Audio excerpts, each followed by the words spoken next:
प्रिय छात्रों, एनसीईआरटी गणित कक्षा 10वीं में आपका स्वागत है। आज हम सॉल्व करने वाले हैं प्रश्नावली 3.1 का क्वेश्चन नंबर 2। ये क्या है? ये क्वेश्चन नंबर 2 है।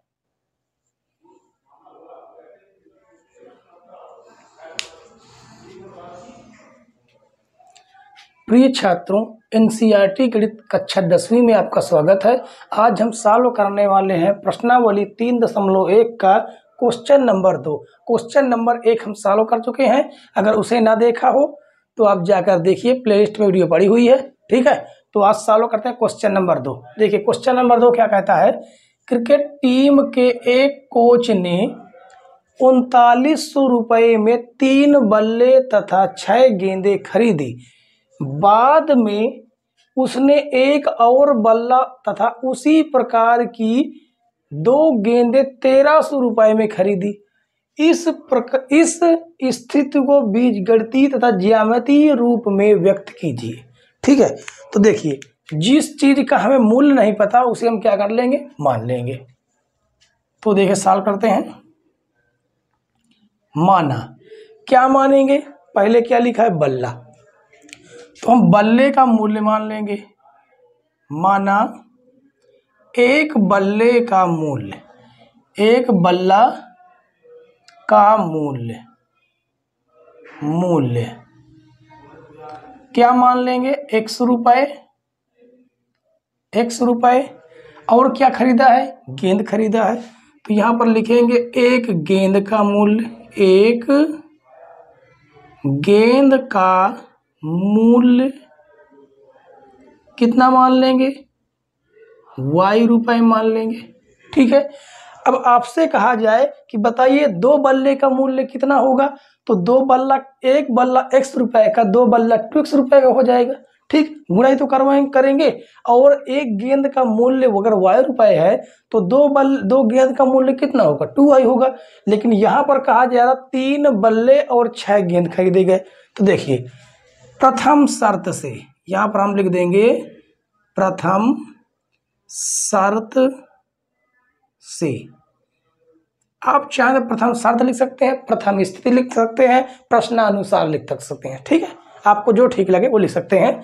यहाँ पर कहा गया है 3 बल्ले। अब एक बल्ला कितने का है? X रुपये का, तो 3 बल्ला कितने रुपए का हो जाएगा? 3X रुपये का हो जाएगा। 6 गेंदें खरीदी गई। एक गेंद कितने रुपए की? Y की, तो 6 गेंद कितने रुपए की हो जाएगी? 6Y का। अब हमने इतना रुपये की हमने बल्ला खरीदा, इतने रुपए का हमने क्या खरीदा? गेंद खरीदा। दोनों मिला के हमने कितने रुपये टोटल खर्चा कर दिए? 3900 रुपये में हमने खरीदा है। यानी बराबर इनका मूल्य कितना हो जाएगा? 3900 रुपये। इसको हम क्या मान देंगे? समीकरण 1 बन जाएगा। अब द्वितीय शर्त से देखिए, द्वितीय शर्त से, अब द्वितीय शर्त में देखो क्या कहा गया है। उसने एक और बल्ला, ठीक, मतलब इसमें केवल एक ही बल्ला खरीदा है। इस बार एक बल्ला खरीदा है और उसी प्रकार की 2 गेंदें खरीदा है। तो क्या कर दिया? 2 गेंदें खरीद लिया। ठीक है, क्या किया है? 2 गेंदें खरीद लिया। कितने रुपए खरीदा? 1300 रुपये खरीदा। अब देखिए, इसको हमने क्या मान दिया? समीकरण 2 मान दिया। ठीक, समीकरण 1 और समीकरण 2 दोनों बन चुके हैं। समीकरण 1 से हम 2 बिंदु निकालेंगे, समीकरण 2 से हम 2 बिंदु निकालेंगे। तो देखिए, समीकरण 1 से कहाँ से लिखेंगे? समीकरण 1 से x बराबर हम कितना रख देंगे? अब हमें यहाँ पर ऐसा मान रखना है कि ज्यादा बड़ी संख्या ना आए। अब देखिए, x का मान अगर हम 100 के गुणज में रखेंगे तो ज्यादा अच्छा होगा। ठीक है, तो हम x बराबर कितना रख देते हैं? x बराबर रख देते हैं 100। रखने को हम 50, 100, 200, 500 कुछ भी रख सकते हैं। ठीक है, कोई दिक्कत नहीं है। तो x बराबर कितना रखेंगे? 100। अब इस जगह पर x बराबर हम 100 रखेंगे तो कितना हो जाएगा? ये हो जाएगा 3 गुणे 100 प्लस 6y बराबर कितना हो जाएगा? 3900। तो ये कितना हो गया? 300 हो जाएगा। 300 प्लस 6y बराबर हो जाएगा 3900। ये धन से क्या में चला गया, ऋण में चला गया, तो 6y बराबर कितना आ गया, 3900 माइनस 300 आ जाएगा। तो 6y बराबर, इसको घटा देंगे कितना आएगा 3600, काट देंगे 6 का नाम 6, 6 छंग 36, कितना आ गया 0। यानी y बराबर कितना निकल के आया, y बराबर निकल के आया 600। और x बराबर हमने क्या रखा था, x बराबर रखा था हमने 100। तो हमारा बिंदु क्या बन गया, इधर हम अब नोट करते हैं, ठीक है। तो हमारा एक बिंदु क्या बन गया, बिंदु एक हमको मिला 100 कामा 600। अब हम फिर अब इस बार हम क्या रख दें, y बराबर कितना रखें कि जिससे x का मान भी इन्हीं के आसपास ज़्यादा दूर ना है, ठीक है। तो हम y का मान इस बार रखते हैं, y बराबर कितना रख दें, y बराबर हर रख देते हैं हम 6 रखेंगे, तो 6 छंग 36, और 36 उधर चला जाएगा, काय में हो जाएगा, माइनस में आ जाएगा, तो छोटा मान प्राप्त हो जाएगा, ठीक है। तो y बराबर हम कितना रख देते हैं, y बराबर रख देंगे, y बराबर कितना 500 रख के देखते हैं, 500 रख दिया, y बराबर ने कितना रख दिया 500। आप चाहें तो 100, 200, 300 रख सकते हैं, कोई दिक्कत नहीं है। देखिए तो कितना हो जाएगा, आ जाएगा 3x प्लस 6 गुणे 500 बराबर कितना है 3900। अभी समीकरण 1 से ही बात चल रही है, तो 3x 6 पंचे कितना हो गया 3000 आ जाएगा, और बराबर कितना हो गया 3900। तो यहाँ से 3x का मान कितना निकला, धन से हम चला गया ऋण में। अब देखिए 3900 से 3000 घटाएंगे कितना आ जाएगा बताइए, 900 आएगा नहीं आएगा, ठीक है 900 आ जाएगा। तो 3 एकन्नम 3, 3 त्रिक 9 00, यानी x की वैल्यू कितना निकल के आई 300 निकल के आई, ठीक। जिससे हमको बिंदु क्या प्राप्त हुआ, जिससे हमें बिंदु प्राप्त हुआ 500, और बिंदु x और y होते हैं, ठीक है। तो 300 और 500, ये समीकरण 1 से प्राप्त बिंदु है। एक बिंदु ये प्राप्त है और एक बिंदु ये प्राप्त है, ठीक है। अब हम क्या करेंगे कि समीकरण 2 से अब सॉल्व करेंगे। तो समीकरण 2 से, समीकरण 2 से, तो समीकरण 2 से सॉल्व करेंगे। तो बताइए x बराबर कितना रख दिया जाए, x बराबर अगर हम 100 रखेंगे तो ये धन से में चला जाएगा, ठीक अच्छा है, x बराबर 100 ही रखेंगे। x बराबर कितना रख देते हैं 100, ठीक 100 रखेंगे, तो यहाँ पर हो जाएगा 100 प्लस, आराम से समझिएगा, ज़्यादा जल्दबाजी करने की जरूरत नहीं है, ठीक है, वरना कम समझ में आएगा। अब ये धन से क्या में चला जाएगा, ऋण में चला जाएगा, तो ये हो जाएगा कितना 2y बराबर, यहाँ पर थोड़ा गौर समझिए, थोड़ा डायरेक्ट। तो 100 धन से चला गया ऋण में, तो 1300 में से 100 चला जाए कितना बच जाएगा 1200 बच जाएगा। तो इसको काट देंगे, 2 एकन्नम 2, 2 छंग 12, कितना आ गया 300 आ गया, वो 600 आ गया। तो बिंदु हमको क्या मिला, देखिए जब हमने x बराबर 100 रखा तो हमको 600 मिला, यानी जो बिंदु प्राप्त हुआ है, कौन सा, जो बिंदु प्राप्त हुआ है वो कितना प्राप्त हुआ है, वो प्राप्त हुआ 100 कामा 600, ठीक है। तो एक मान प्राप्त हो गया। अब अगला मान भी सॉल्व कर लेते हैं। इस बार x बराबर कितना रखते हैं, y बराबर x बार रख दिया, y बराबर रखेंगे, y बराबर हम कितना रख दें ताकि इसका x का जो मान होगा इसी के आसपास चला जाए। देखो 3 रखेंगे, 3 दूनी 6, और 6 3 दूनी 6, थोड़ा बड़ा रहेगा। 4 रख के देखते हैं, अगर हम 4 मतलब कि 4 नहीं 400 कर देंगे, 4 दूनी 8, हाँ ये ठीक है, तो ठीक रहेगा। y बराबर 400 नहीं, y बराबर 400 नहीं, y बराबर हम 300 रखते हैं, ठीक है। तो y बराबर हम रखते हैं 300, तो y बराबर कितना रख देते हैं, y बराबर हमने रख दिया 300, ठीक। y बराबर 300 रख देंगे इस जगह पर, तो 3 दूनी कितना हो जाएगा 600, तो उधर चला जाएगा, छोटा हो जाएगा, यानी x प्लस 2 गुणे 300 बराबर में कितना है 1300। तो ये हो जाएगा x प्लस 3 दूनी 600 बराबर में कितना रहेगा 1300। तो x बराबर कितना आ जाएगा, तो इसको हम सॉल्व करेंगे। तो हमने यहाँ पर कितना रखा है, y बराबर 300 रखा ना, तो y बराबर 300 रखें, 3 दूनी 6, ठीक सही है। तो ये आ जाएगा 1300 माइनस 600। तो x की वैल्यू कितना है, 13 में से 6 के कितना बच जाएगा, 700।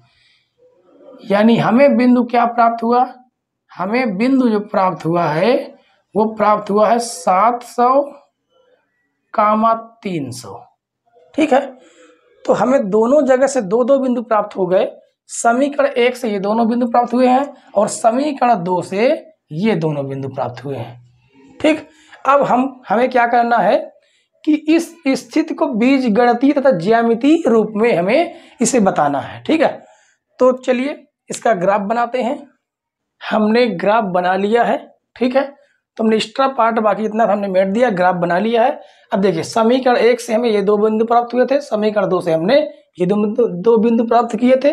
इन्हीं दोनों बिंदुओं को हमने लिख लिया है। ठीक है, अब इन्हीं दोनों बिंदुओं को हम दर्शाएंगे कि कहाँ कहाँ प्राप्त होंगे। देखिए 100,600, देखिए जो बिंदु होता है ना, वो बिंदु में कौन कौन होते हैं, शुरू वाला x होता है और दूसरा वाला y होता है। ठीक, और इस वाले को क्या कहते हैं, x अक्ष, ये वाले को क्या कहते हैं, y अक्ष, इसमें किसका मान होते हैं, y के मान होते हैं। ठीक है, ये y डैश होगा, ये हो जाएगा y डैश और ये हो जाएगा x डैश।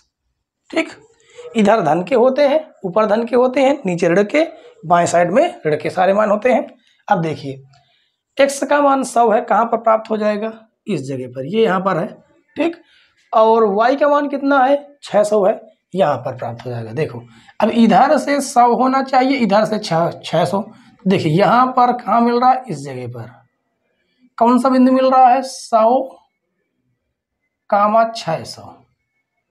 ठीक है, अब देखो 300,500, 300 कहाँ मिल रहा है, ये यहाँ पर, ये इधर 300 है और 500 कहाँ पर मिल रहा है, धन का, ये मिल रहा है इधर 500, ये इधर, ये यहाँ पर मिल जाएगा।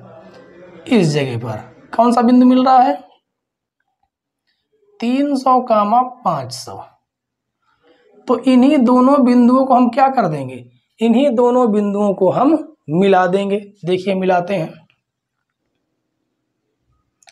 ठीक है, अब ये कौन सा समीकरण था, ये पहला समीकरण था और समीकरण में लिखा क्या था, लिखा था 3x प्लस 6y बराबर कितना, 3900 था। ठीक है, अब देखिए दूसरा देखते हैं, 100,600 कहाँ पर मिलेगा, इधर से 100 होना चाहिए, इधर 600 होना चाहिए। देखिए यहीं पर मिल रहा है, दोनों यहीं पर मिल रहे हैं। ठीक, और आप बनाएंगे दूसरे मान लेंगे तो दूसरे भी ग्राफ बन जाएगा। ठीक, उससे कोई समस्या नहीं है। अब देखिए क्या मिल रहा है, 700 और 300, तो x का मान 700 और y का मान 300 मिल रहा है। तो देखिए यहाँ पर x का मान 700 है और y का मान कितना, 300। तो यहाँ से देखिए इधर से ये इसके सामने इधर देखना है, इधर से ये देखना है, तो यहाँ पर मिल जाएगा। यानी कि इसको भी हमें यहीं से मिलाना होगा। ठीक है, तो इसको देखिए मिला दे यहाँ से, ऐसे करते हैं, पटरी की सहायता से मिला देंगे, टेढ़ा बन गया है। ठीक है, तो आप पटरी की सहायता से इसको बिल्कुल सीधा मिला देंगे। ठीक, तो इसका क्या नाम था, इसका नाम था x plus 2y, x plus 2y बराबर कितना था, 1300 था। ठीक, तो ऐसे ही हमें दर्शाना होता है। आप इन मानों को अलग अलग लेंगे तो ग्राफ भी सेम जैसा बनेगा, लेकिन मान और बिंदु अलग अलग मिलेंगे। ठीक है, तो क्वेश्चन नंबर 2 सॉल्व हो चुका है। अब क्वेश्चन नंबर 3 देखते हैं। क्वेश्चन नंबर 3 क्या कहता है, 2 किलोग्राम सेब और 1 किलोग्राम अंगूर का मूल्य किसी दिन 160 रुपए था।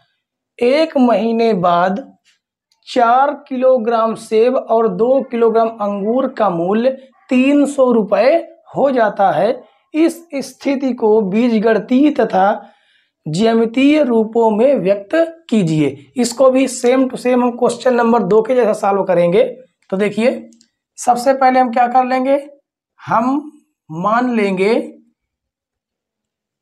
सेब और अंगूर का मूल्य। ठीक, तो माना सेब का मूल्य, 1 किलोग्राम सेब का मूल्य क्या मानेंगे, माना 1 किलोग्राम सेब का मूल्य कितना मानेंगे? x रुपए, ठीक है।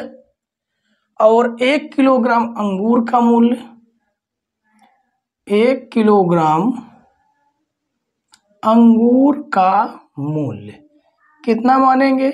y रुपए, ठीक है। अब क्या कहा गया है? कह रहा 2 किलोग्राम सेब और 1 किलोग्राम अंगूर का मूल्य कितना? 160। तो यहां पर हम लिख देंगे प्रथम शर्त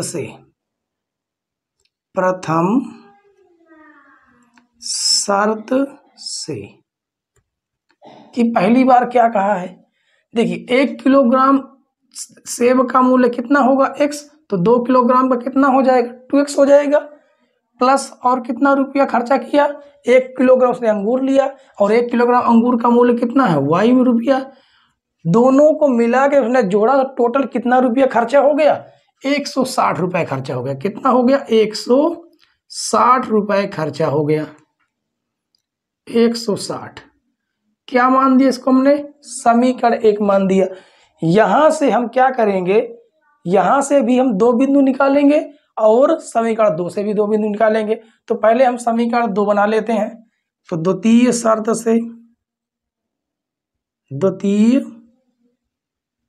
शर्त से क्या कहा गया है? कहा 4 किलोग्राम सेब और 2 किलोग्राम अंगूर का मूल्य 300 रुपये है। 1 किलोग्राम सेब का मूल्य हो जाएगा x, तो 4 किलोग्राम सेब का मूल्य क्या हो जाएगा? 4x, प्लस 2 किलोग्राम अंगूर है, 1 किलोग्राम अंगूर का मूल्य y रुपया, तो 2 किलोग्राम कितना हो जाएगा? 2y हो जाएगा। दोनों मिला के कितना रुपया खर्चा हो रहा है? खर्चा हो रहा 300 रुपये, ठीक है। अब इसको हमने क्या मान लिया? समीकरण हम 2 मान सकते हैं, या तो एक और काम कर सकते हैं। क्या? यहां से हमने क्या कर लिया? 2 कॉमन कर सकते हैं, तो हमने 2 कॉमन कर लिया। देखिए तो ये बच जाएगा कितना? 2x प्लस y बराबर 300। तो 2 एकन्नम 2, 2 एकन्नम 2, 2 पंचे 10, 0, यानी 2x प्लस y बराबर कितना आ गया? 150। ये हो जाएगा समीकरण 2। अब समीकरण 1 और 2 से हम बिंदु निकालेंगे। तो समीकरण 1 से, ठीक है, यहां पर नोट करते हैं। समीकरण 1 से x बराबर कितना रख दें? x बराबर हम 0 रखेंगे, ताकि x बराबर 0 पर थोड़ा सा मान आसान होता है। तो x बराबर 0 हमने क्या रखा? x बराबर 0। इस जगह पर हम रख के देखते हैं, तो ये हो जाएगा 2 गुणे 0 प्लस y बराबर कितना हो जाएगा? 160 हो जाएगा। 2 का गुणा 0 में कराएंगे, क्या हो जाएगा? 0 हो जाएगा। यानी यहां से y का मान कितना निकल के आया? 160 निकल के आया, ठीक है। तो एक बिंदु हमें यह प्राप्त हो गया। बिंदु क्या प्राप्त हुआ? जब हमने x बराबर 0 रखा तो y का मान कितना निकल के आया? 160 निकल के आया। अब अगला आगे रखते हैं, y बराबर इस बार हम कितना रख दें? y बराबर इस बार हम 0 रख देंगे। कितना रखेंगे? y बराबर 0। हमने पहली बार x बराबर 0 रखा, अब y बराबर 0 रखेंगे। यहां पर रख देंगे y बराबर 0। तो 2x प्लस y बराबर कितना? 160 है।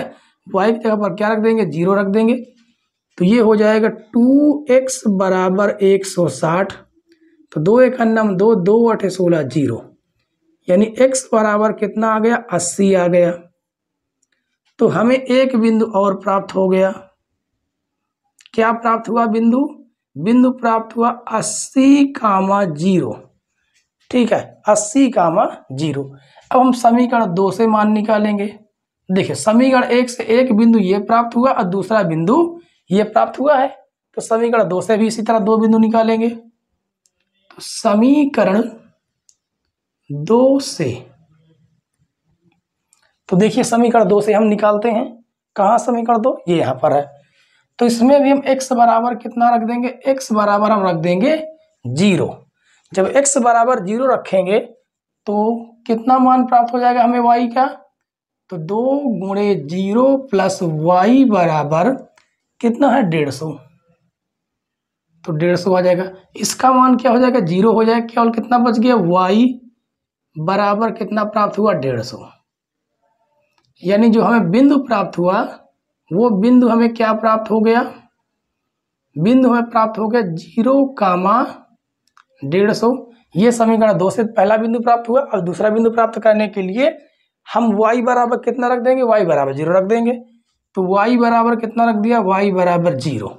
जब हमने y बराबर 0 रखा तो x का मान देखिए कैसे क्या प्राप्त होता है, 2x प्लस 0 बराबर कितना है 150 है, 150। ठीक, तो कितना प्राप्त हो जाएगा 2x बराबर 150, 2 × 2 2 7 14 2 5 10, यानी x की वैल्यू कितने निकल के आई 75 निकल के आई।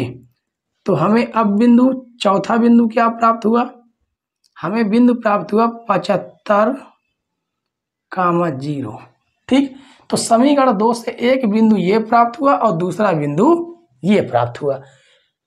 तो हमने 4 बिंदु प्राप्त कर लिए, 1 2 3 और 4। अब इन्हीं चारों बिंदुओं की सहायता से हम क्या बनाएंगे, बीजगणितीय और ज्यामितीय रूप में इसे व्यक्त करेंगे। तो आइए हम ग्राफ बनाते हैं। बच्चों हमने ग्राफ बना लिया है।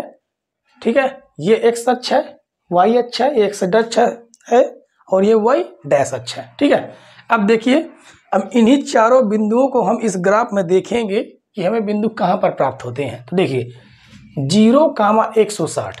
अब आपको पता होता है, आपको पता होना चाहिए कि मूल बिंदु पर क्या होते हैं 0 0 प्राप्त होते हैं। यानी हमें x का मान कितना प्राप्त होगा, यहाँ पर 0 प्राप्त होगा और y का मान कितना 160। और इस लाइन में देखिए 160 यहाँ पर है, यानी इस जगह पर हमें क्या प्राप्त हो जाएगा 0,160 प्राप्त हो जाएगा। दूसरा बिंदु देखते हैं 80,0। अब 80 तो हमें यहाँ पर प्राप्त हो जाएगा और 0 हमें y का मान यहाँ पर प्राप्त हो जाएगा। यानी यहाँ पर हमें जो बिंदु प्राप्त होगा वो प्राप्त होगा 80,0। तो हमें क्या करना है, इन्हीं दोनों बिंदुओं को आपस में मिला देना है। तो पटरी की सहायता से बिल्कुल सीधी लाइन में इसको हम क्या कर देंगे, इसको ऐसे ही मिला देंगे। अब इसका जो समीकरण जो नाम था वो हम समीकरण लिख देंगे। क्या था समीकरण का नाम, नाम था 2x प्लस y बराबर 160। ठीक है, दूसरा देखते हैं A0,175। आपको पता 0 यहीं पर प्राप्त होगा, 175 कहाँ पर प्राप्त होगा, 175 प्राप्त हो जाएगा 160 के ऊपर और 180 के नीचे। कहाँ पर प्राप्त हो जाएगा, हमने माना इस जगह पर, यहाँ पर। और यहाँ पर क्या प्राप्त हो जाएगा, हम इस बिंदु को कहाँ पर लिखते हैं, यहाँ पर एरो का निशान लगा के लिख देते हैं 0,175।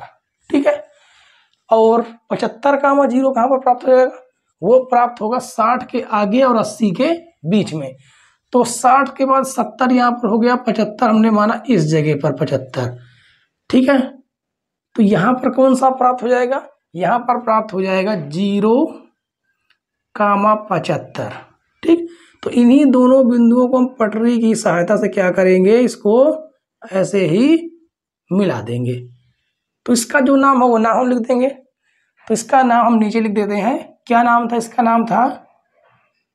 नाम था 2x प्लस y बराबर 150। ठीक है, तो हमारा ग्राफ बिल्कुल बन के तैयार है।